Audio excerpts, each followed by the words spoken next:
Boa tarde! É um prazer estar aqui novamente com mais uma palavra do Bálsamo de Gileade.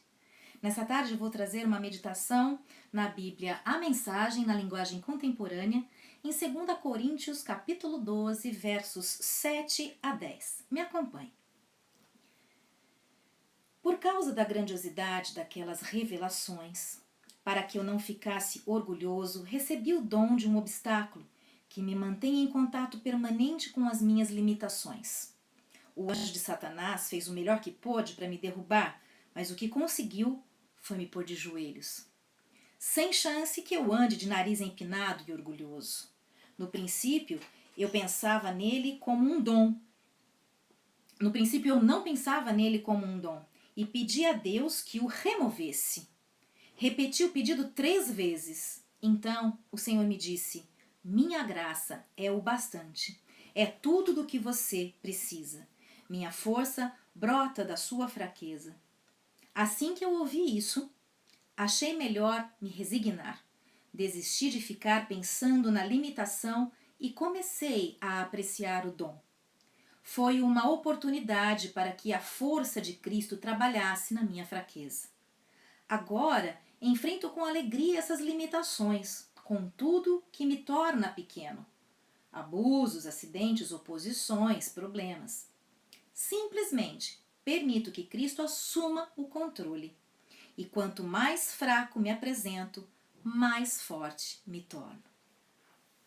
Bem, esta palavra ela é muito discutida, não é?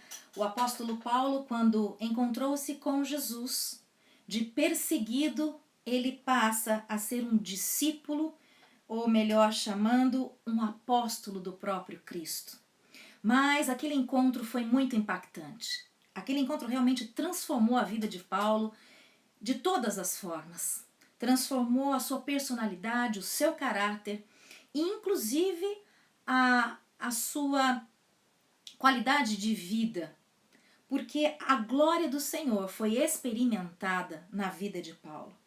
Ele conta nessa experiência que ele foi levado aos céus e ele teve ali uma tremenda revelação da própria pessoa de Deus.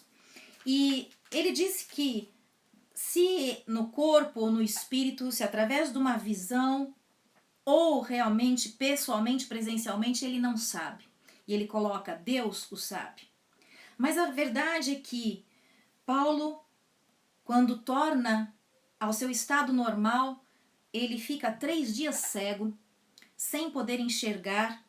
Tamanha foi a glória manifestada na vida dele. E até então, após terem orado por ele para que ele pudesse recuperar a sua visão, ele encontrava-se com uma limitação. Porém, essa limitação, ela não o abandonou. Ele disse que 3 vezes pediu ao Senhor, orou ao Senhor, e o Senhor dizia: a minha graça é o bastante e é tudo do que você precisa. A minha força brota da sua fraqueza. Bem, quando nós pensamos nas nossas limitações, e até aqui observando a possível limitação de Paulo, que muitos teólogos discutem que seria possivelmente uma questão de deficiência visual, que o limitasse, né, nos seus movimentos, na sua caminhada, precisando sempre ter alguém ao seu lado.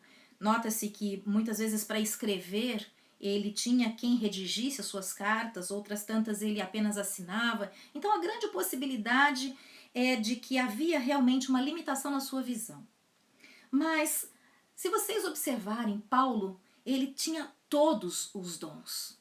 Ele tinha o dom de cura, o dom de milagres, ele tinha o dom de línguas, o dom de traduzir as línguas, dom de sabedoria, dom do conhecimento, da fé, dom de profecia, dom de discernimento de espírito. Ele é um homem que realmente Deus usava poderosamente a partir daquele momento em que ele se encontrou com Jesus. A vida dele realmente foi transformada. Mas Paulo descreve essa sua limitação como o dom de um obstáculo. Ele, na verdade, entende que essa limitação, ela também glorificava o nome do Senhor. não só para que ele não viesse a se tornar um homem orgulhoso de tudo aquilo que ele vivenciou, presenciou, e mais ainda de todos os dons que ele tinha. Por onde ele passava, as pessoas eram curadas até pela sua sombra. Paulo realmente era um homem grandiosamente visitado pelo poder de Deus. Mas Paulo diz que ele recebia de uma forma alegre o dom desse obstáculo.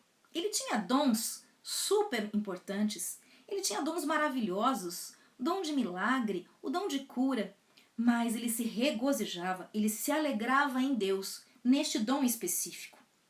Ele diz aqui, no final do trecho em que eu li, que ele enfrenta agora, com alegria, essas limitações, apesar de tudo quanto o tornava com impossibilidades, né? Talvez nós estejamos constantemente reclamando para o nosso Deus questões que na nossa vida ainda não foram bem resolvidas. Será que elas não foram bem resolvidas? Talvez você tenha passado por alguma enfermidade, talvez você tenha passado por uma doença muito grave, talvez você tenha amputado uma perna para não perder a vida toda, talvez você tenha amputado um braço, talvez você tenha feito uma ponte de safena, talvez você tenha tirado o seu útero. Eu não sei o que aconteceu, qual foi a mutilação, ou até na sua própria alma, alguma mutilação, perda de alguma coisa que deixou ali um vazio. A verdade é que nós precisamos observar que todas as coisas que Deus faz são perfeitas e tudo contribui para o bem daqueles que amam a Deus. Será que as limitações que você tem hoje não precisam ser olhadas, observadas por um outro ângulo?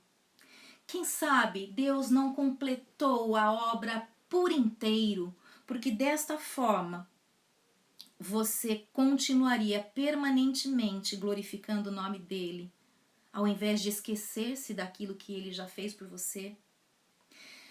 Sabe, o espinho na carne de Paulo poderia ser uma série de dificuldades, de limitações, mas mesmo assim, ele não deixava de servir a Deus com alegria e, mais do que isso, com grande competência.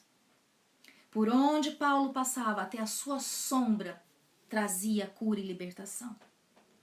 Talvez a sua limitação pessoal te impeça de ouvir bem. Talvez a sua limitação pessoal te impeça de enxergar bem.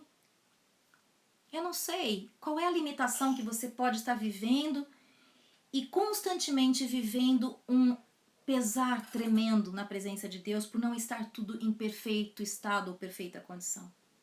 Que você possa meditar nessa palavra nessa tarde e entender que tudo contribui para o bem daqueles que amam a Deus segundo o seu propósito. Deus tem planos para mim e para você. E Deus nos conhece de uma forma integral. Ele sabe onde o nosso coração possivelmente estaria se alguns desses chamados dons de obstáculo não estivessem presentes na nossa vida. Talvez nós não estivéssemos sendo tão gratos assim a Deus. Talvez nós já tivéssemos dado as costas para o nosso Deus. Eu não sei. Mas que você possa nessa tarde aquietar teu coração. E se você tem pedido tantas vezes a Deus alguma coisa específica, quem sabe ele já não respondeu e você que não estava ouvindo ou entendendo. Que a graça do nosso Deus possa bastar para você e para mim. Em nome de Jesus, que você possa ter um final de tarde abençoado e que amanhã, se o Senhor permitir, eu possa voltar com mais uma palavra do Bálsamo de Gileade para encontrar um lugar especial no seu coração, como a palavra dessa tarde. O Senhor te abençoe, o Senhor te guarda e faça resplandecer sobre ti, sobre o seu rosto, a alegria e a paz do nosso Deus. Até amanhã. Tchau.